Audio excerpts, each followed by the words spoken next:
We're asked to show that the limit as n approaches infinity of integral from 0 to an, real sequence an, of x to the power of n dx.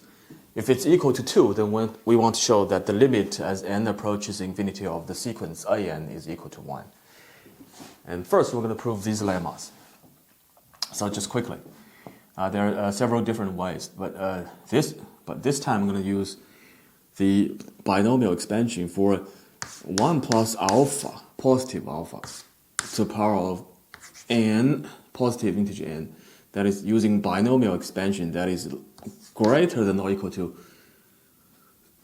I'll just get rid of all the other positive terms, only using the second term, that is just half of n times n minus 1 times alpha to the power of 2.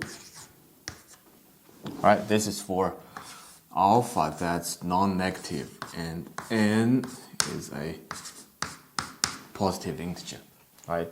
Because every other term is positive, so this becomes smaller. So now I'm gonna relate this to that, right? Perhaps I can let alpha equal to the nth root of n minus 1. Right, since n goes from 1, 2, 3, if n is equal to 1, we have 0, right? If n is equal to 2, 3, whatever, the nth root of n is always going to be greater than 1, right? At least, perhaps equal to 1, but doesn't matter. This is always non-negative. Right, so therefore, we can apply our lemma. So let me just plug this into here. All right, we have 1 plus alpha, right? That's 1 minus 1, cancel out. Nth root of n to the power of n, we have what? Exactly n on the left-hand side. And now we have greater than or equal to I'm going to replace this n minus 1 just with half of n to make it smaller, right? Because if n is large enough, right? Because here's my claim, that is always greater than or equal to half of n, right? The reason is because this minus that, we always have half of n minus 1, right? As long as n is big enough, this is going to always be greater than or equal to 0, right? As long as n is greater than or equal to 2. Right, this can always be proven to be true, right? So it's equivalent. So now all of a sudden I have on the right hand side, what do I have? I have n times half of n over 2, right? I have n squared over 4. N squared over 4. And also I have times alpha squared. Alpha squared becomes this stuff squared. The nth root of n minus 1 quantity squared. And I have this inequality, right? So I'm going to take the square root on both sides because everything is positive, so it's safe to do so, right? So just going to switch the order. So switch the sides. So n over 2 times nth root of n minus 1. No more squares, right? So this is less than or equal to square root of n. Now what do I have? I just divide this stuff over to there, right? So nth root of n minus 1 is less than or equal to just square root of n just over n times 2. That is equal to 2 over square root of n. Right? So first of all, 0 is less than or equal to the nth root of n minus 1, right? Because nth root of n is always greater than or equal to 1. And at the same time, this is less than or equal to 2 over square root of n, and which easily approaches 0 as n approaches infinity, right? So according to squeeze theorem, this middle stuff has to approach 0, right?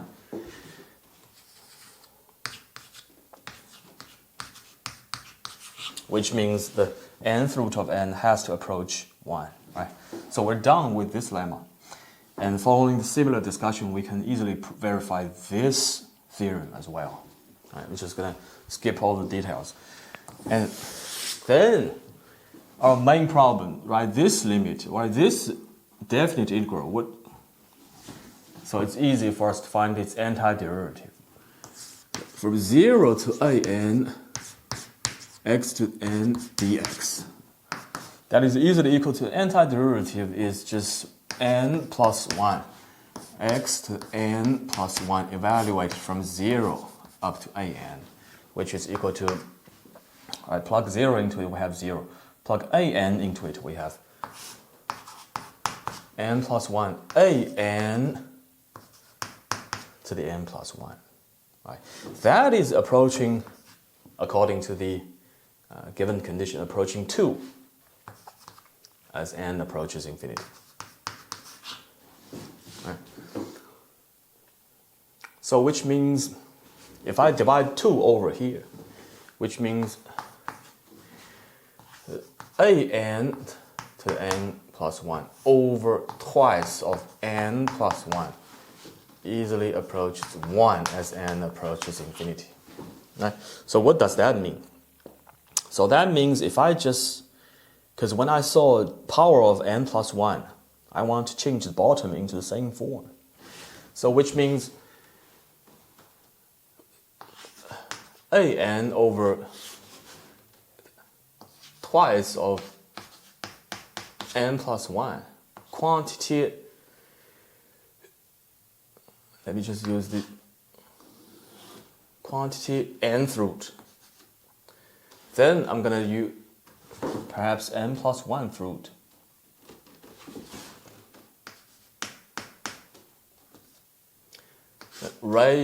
Then raised to the power of n plus 1 altogether. Right, the same thing. Raised to the power n plus 1 altogether. Right? So basically it's the same thing. Right? First I just take the n plus 1th root down the bottom, right? Combined with an altogether raised to the power n plus 1. Same thing. Now, so here's what's going to happen next. So our observation, right? Observation tells us that if some base raised to the power n plus 1, if that's approaching 1, so our intuition tells us that the base is probably going to approach 1 as well.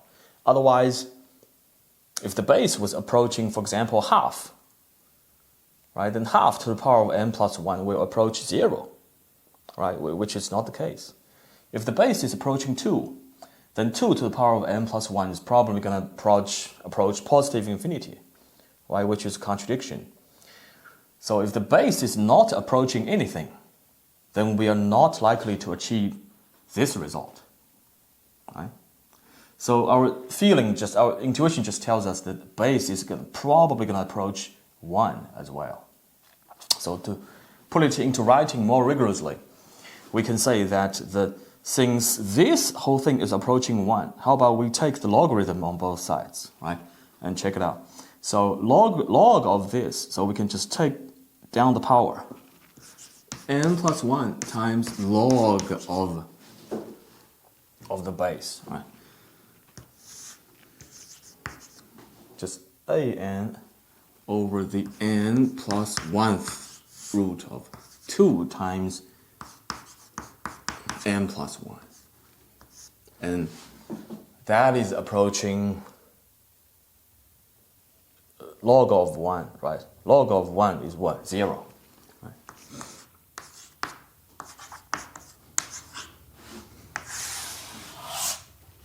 Now, log of 1, yes. So, since this whole thing is approaching 0, how about this log? Since n plus 1 is going to be large enough as n gets large enough, right? So this thing has to be small enough, otherwise it won't happen, right? It won't approach 0 at all. And so in fact, we can just divide by n plus 1 on both sides. And we easily conclude that log of this whole thing approach 0. So which means the inside approach 1, right? Which means inside.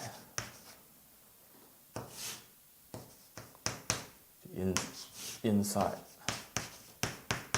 Easily approach 1.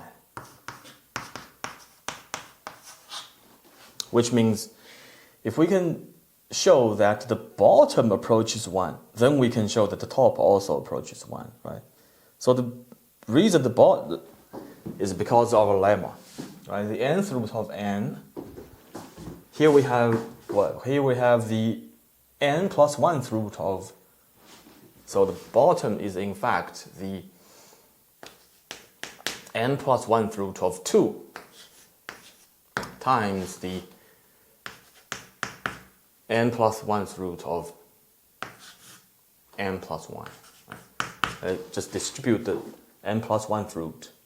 Right? This is what we have on the bottom. So according to our lemma, right, it's the same thing, right? So just replace n with n plus 1. Same effect. Right? So the a is just 2. Right? So this and this approach 0. That's approach 1. So 1 times 1 is still 1. So that means the bottom approach is 1, right?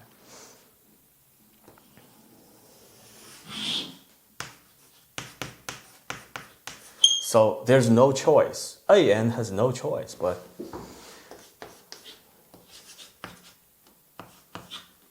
to approach 1 as well.